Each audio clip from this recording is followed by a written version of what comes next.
কর্কট রাশি, কর্কট লগ্ন, ক্যান্সার সাইনের জাতক জাতিকাদের 2026 সালের সেপ্টেম্বর মাস আপনাদের ক্ষেত্রে ঠিক কেমন অতিবাহিত হবে সে বিষয়ে কিন্তু এই প্রতিবেদনে আমরা বিস্তারিত আলোচনা করব। গ্রহগত নক্ষত্রগত গোচরের ছক ধরে ধরে। আর আপনাদের মধ্যে যারা পুনর্বসু, পুষ্যা এবং অশ্লেষা নক্ষত্রের জাতক জাতিকা, তাদের জন্য আলাদা করে নক্ষত্রগত আলোচনাতে আমরা কিন্তু থাকতে চলেছি। আলোচনাটি অত্যন্ত গুরুত্বপূর্ণ হবে আধ্যাত্মিকতার পরিপ্রেক্ষিতে। নাগপঞ্চমী, গণেশ চতুর্থী, জন্মাষ্টমী, বিশ্বকর্মা পূজা যেমন থাকছে, একাধিক রাজযোগও কিন্তু আমরা পরিলক্ষিত করব।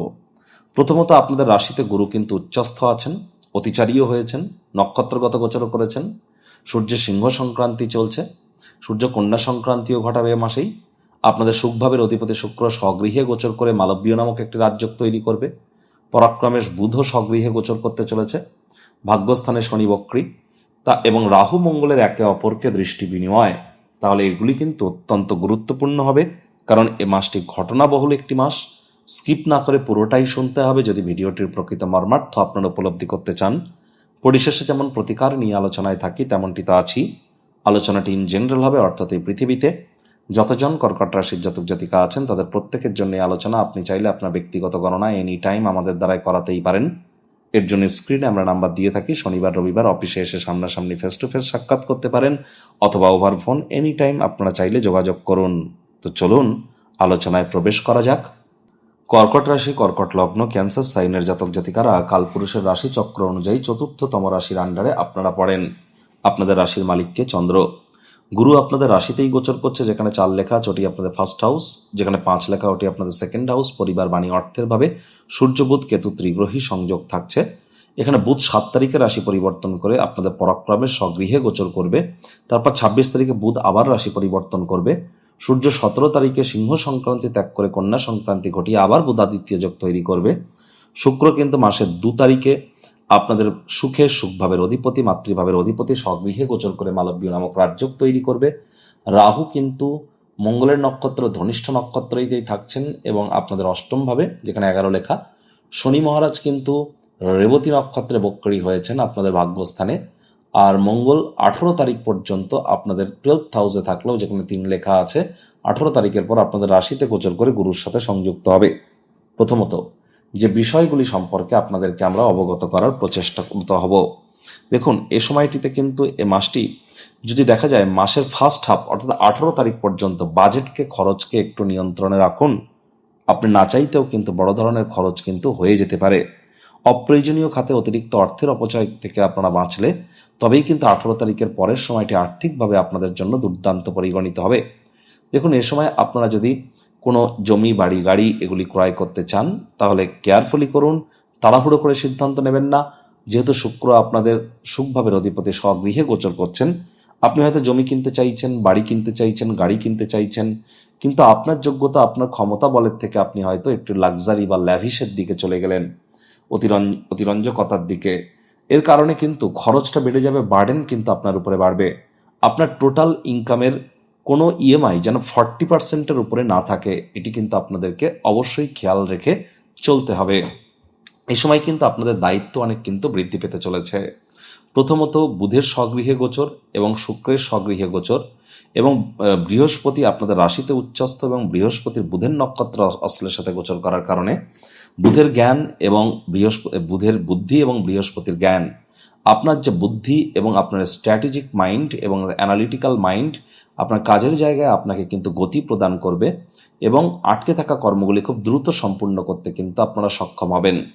এ সময় যারা চাকরিজীবী আছেন, অফিসে বস কলিগদের থেকে আপনারা কিন্তু অবশ্যই এ সময় সাপোর্ট প্রাপ্তি করতে চলেছেন। নাম, যশ, খ্যাতি, প্রভাব প্রতিপত্তিও কিন্তু বৃদ্ধি পাবে। আর সাহস, প্রভাব, প্রতিপত্তি সবই কিন্তু আপনাদের 18 তারিখের পর আরও কিন্তু বৃদ্ধি পেতে চলেছে। তবে তাড়াহুড়ো, হঠকারিতা বা রাগ, ইগো, অহংকার, জেদ বা কোনো প্রকার ডিবেট এগুলি করা থেকে একটু বিরত থাকাটাই কিন্তু এ সময় আমরা বেটার বলে কিন্তু মনে করছি। এখানে দেখব পারিবারিক ক্ষেত্রে কিন্তু আপনাদের এ সময় পরিবারের ফুল সাপোর্ট আপনারা প্রাপ্তি করতে চলেছেন, কিন্তু আপনাদের মাসের লাস্ট হাফে গিয়ে কিন্তু পরিবারের সদস্যদেরকে একত্রিত করতে একটু হার্ডওয়ার্ক করতে কিন্তু আপনাদের হতেই পারে। প্রেমের জীবনে কিন্তু এ সময় আমরা উৎফুল্লতাই পরিলক্ষিত করব। আর এ সময় কিন্তু স্বাস্থ্যগত ব্যাপারে আপনাদেরকে বলবো, হাড়গোড় মাজায় যন্ত্রণা, ব্যথা, বা আপনাদের হাই ব্লাড প্রেশারের যারা পেশেন্ট আছেন, কোলেস্ট্রল বা কার্ডিওভাস্কুলার ডিজিজের, তাদেরকে কিন্তু অতিরিক্ত সচেতন থাকতে হবে। মানসিক দুর্বলতা কিন্তু একটু হলেও বাড়তে পারে, বিব্রত থাকতে পারেন, কারণ মাসটি শুরু হচ্ছে চন্দ্রগ্রহণের ঠিক পরপরই কিন্তু মায়ের দ্বারা উপকৃত হওয়ার যোগ, মায়ের শরীর স্বাস্থ্যের উন্নতির যোগ, মায়ের কর্মের উন্নতির যোগ, নতুন জমি বাড়ি গাড়ি এগুলি ক্রয় করার যোগ, লাক্সারি বা ল্যাভিশ কোনো আইটেম ক্রয় করার যোগ, সাহস পরাক্রম বৃদ্ধি, ছোটখাটো যাত্রা ভ্রমণের দ্বারা উপকৃত হওয়ার যোগ, সরকারি চাকরিজীবী, রাজনীতিবিদ, নেতা মন্ত্রী, সরকার পক্ষ, শাসক দল, বিরোধী পক্ষে যারা আছেন, প্রাইভেট সেক্টরে অ্যাডমিনিস্ট্রেটিভ লেভেলে কাজ করেন, প্রত্যেকের জন্যই কিন্তু সময় সুযোগ দুর্দান্ত পরিগণিত হবে। এখানে আমরা দেখব যে অবশ্যই আপনাদের ক্ষেত্রে যে সূর্যের যে গোচরের কারণে আপনাদের কিন্তু নেতৃত্ব দেওয়ার ক্ষমতা, ম্যানেজ করার ক্ষমতা, আপনাদের উৎসাহ, উদ্দীপনা, আত্মবিশ্বাস, সম্মান, শরীরের ভাইটামিন ডি এগুলি কিন্তু আপনাদের অবশ্যই বৃদ্ধি পাবে। স্কিন রিলেটেড প্রবলেমে যারা ভুগছিলেন তারা অনেকটা রিলিফ পেয়েছেন, না পেলে কিন্তু এবার প্রাপ্তি করতে পারেন। ব্যক্তিগত ক্ষেত্রে, শিক্ষার ক্ষেত্রে, প্রেমের ক্ষেত্রে, দাম্পত্য জীবনের ক্ষেত্রে, বিজনেসের ক্ষেত্রে, পিতার ক্ষেত্রে আপনাদের কিন্তু রেসপন্সিবিলিটি, দায়িত্ব যথেষ্ট বেড়েছে, না বাড়লে কিন্তু এ সময় অনেকটাই কিন্তু বাড়তে পারে। অবিবাহিত যারা আছেন তাদের 18 তারিখের আগে পর্যন্ত আমি বলবো আপনারা যদি বিয়ে করতে চান বিয়ে করে নিন, তবে 18 তারিখের আগে আপনাদের বিবাহ সম্পর্কিত কোনো সংযোগ প্রাপ্তি হতে পারে। তবে হ্যাঁ, ভাদ্র মাসে বিবাহ না করাটাই কিন্তু আমরা বেটার বলে মনে করে থাকি। আর এখানে আমরা দেখব যে আপনাদের ক্ষেত্রে যেহেতু শনি বক্রী হয়েছেন ভাগ্যস্থানে, তাহলে হার্ডওয়ার্ক, কঠোর কায়িক পরিশ্রম কিন্তু করতেই হবে। শর্টকাট অবলম্বন করে খুব একটা লাভ কিন্তু হবে না। পিতার শরীর স্বাস্থ্যের দিকে আপনারা একটু নজর দিন, পিতার সাথে সম্পর্কের দিকে আপনারা একটু নজর দিন। 2 তারিখ থেকে 7 তারিখ পর্যন্ত ছোট ভাই বোনেদের সাথে অহেতুক তর্ক বিতর্ক করবেন না। লং ডিস্টেন্স জার্নি, দূরবর্তী যাত্রা ভ্রমণকে অ্যাভয়েড করুন। সাবধানে কার ড্রাইভ করুন, বাইক রাইড করুন, তা নাহলে চোট আঘাত কিন্তু লাগতেই পারে। আগুন, বিদ্যুৎ, বজ্রপাত থেকে সাবধানে থাকুন। অগ্নিসংযোগের ঘটনা, ফায়ার সার্কিট, শক সার্কিটের মতো ঘটনা আমরা পরিলক্ষিত করতেই পারি। বাড়িতে ওয়্যারিংয়ের বা আর্থিংয়ের কোনো প্রবলেম থাকলে ইমিডিয়েট সেটি ঠিক করে নিন। ইলেকট্রিকের ওয়্যার তার ঝুলছে, ইলেকট্রিক বা ইলেকট্রনিক্সের কোনো আইটেম রিপেয়ারিংয়ের প্রয়োজন, ক্যাজুয়ালি নেবেন না, ইমিডিয়েট সেগুলি রিপেয়ারিং করুন। আর এ সময় কিন্তু অবশ্যই রাগ, জেদ, অহংকারকে একটু কন্ট্রোলের মধ্যে রাখতে হবে। অনেকের ক্ষেত্রে ছোটখাটো সার্জারি, অপারেশনের যোগও কিন্তু পরিলক্ষিত হতে পারে। শ্বশুর শাশুড়ির সাথে অহেতুক তর্ক বিতর্কে আপনারা যেন জড়াবেন না। যারা বিদেশ যাত্রার স্বপ্ন দেখছিলেন অনেকের ক্ষেত্রেই স্বপ্ন সাকার হওয়ার সংযোগ কিন্তু এখনো কিন্তু পরিলক্ষিত নিশ্চিতভাবে কিন্তু হচ্ছে। এখানে আমরা দেখব যে মঙ্গলের 18 তারিখের পর আপনাদের রাশিতে গোচরের কারণে মানসিকভাবে একটু টেনশনে থাকতে পারেন, হুটহাট করে রেগে যেতে পারেন। রাগ কিন্তু স্বল্প পাগলামির একটি রূপান্তর মাত্র। রাগের মাথায় জীবনের ব্যাপারে, কেরিয়ারের ব্যাপারে, ফাইন্যান্সের ব্যাপারে কোনো প্রকার গুরুত্বপূর্ণ সিদ্ধান্ত যেন গ্রহণ করতে যাবেন না।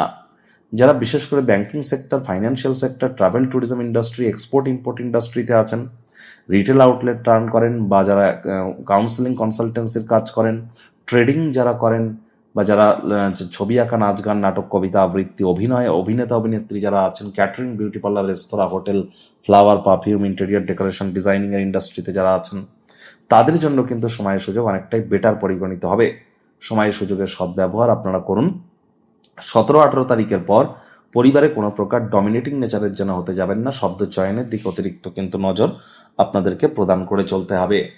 আপনাদের মধ্যে যারা পুনর্বসু নক্ষত্রের জাতক জাতিকা আছেন তাদের ক্ষেত্রে বলবো যে আপনাদের নাম, যশ, খ্যাতি, প্রভাব, প্রতিপত্তি অবশ্যই বৃদ্ধি পেতে পারে। শিক্ষা, প্রেম, দাম্পত্য ক্ষেত্রে লাভান্বিত আপনারা হতেই পারেন। ভাগ্য আপনাদেরকে অনেকটাই সঙ্গ প্রদান করবে, তবে হার্ডওয়ার্কের কোনো বিকল্প কিন্তু নেই।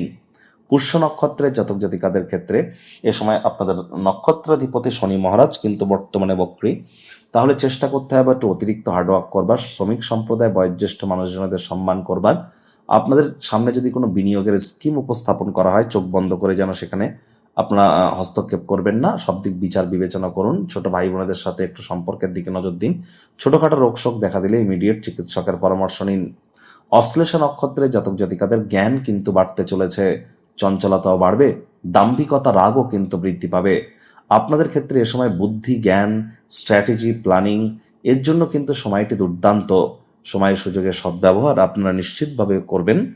প্রতিকার স্বরূপ আলোচনা করতে গিয়ে আপনাদেরকে বলবো, স্ক্রিনে আপনারা দেখতে পাচ্ছেন বৃহস্পতির বীজ মন্ত্র ওম গ্রাং গ্রিং গ্রং সগুরবে নামা। সকাল দুপুর সন্ধ্যা 3 বেলায় বৃহস্পতির এই বীজ মন্ত্র আপনারা 108 বার করে জপ করুন, অত্যন্ত উপকৃত হবেন। এ বিষয়ে কোনো সন্দেহের অবকাশ কিন্তু নেই। বৃহস্পতিবার করে সাত্ত্বিক জীবনযাপন পালন করুন। যারা দীক্ষা নেননি ইমিডিয়েট দীক্ষা প্রাপ্তি করার চেষ্টা করুন। গুরু বিনা এই জীবনে উন্নতি কিন্তু এক প্রকার অসম্ভব। আপনাদের ক্ষেত্রে এ সময় যতটা সম্ভব চাঁদের আলো গায়ে লাগানো যায় সেটি কিন্তু আপনাদের ক্ষেত্রে বেটার হতে চলেছেন। মাতৃসেবা, মায়ের সেবা আপনারা করুন। বাসি খাদ্য খাবার খাবেন না, হাইজিন মেনটেন করুন, সময়ের কাজ সময় করুন, ধর্মপ্রাণ কর্মনিষ্ঠ মাতৃভক্ত হন। পিঁপড়েদেরকে যেন মারবেন না। পিঁপড়ে দেখতে পেলে চিনি, বাতাসার গুঁড়ো বা একটু ময়দা খেতে দিন। হনুমানজির নাম জপ ধ্যান আরাধনা করুন। যোগব্যায়াম, ধ্যান, প্রাণায়ামের সাহায্য নিন। ওই তাবিজ, কবচ, মাদুলি, পাথর, জেমস্টোন, শিকড় বাকড় পড়ে কিন্তু কোনো লাভ হবে না। বন্ধুরা, প্রতিবেদনটি আপনাদের ঠিক কেমন লাগলো, আপনাদের সুচিন্তিত মতামত আশা করি নিচের কমেন্ট বক্সে লিখে জানাবেন। ভালো লাগলে একটি লাইক করতে ভুলবেন না। এই আশা রেখে আমি আমার বাণীকে এখানেই বিরাম প্রদান করছি। সংসারে অশান্তি, প্রেমে বাধা বা বিবাহে অনিশ্চয়তা, ব্যবসাতে ক্ষতি বা চাকরিতে ডামাডোল, অসুস্থতা, দুঃখ, দারিদ্রতা থেকে কিছুতেই রেহাই মিলছে না, পরীক্ষায় ফেল, তাহলে আর দেরি কেন? জীবনের যাবতীয় সমস্যার সমাধান করব আমরা।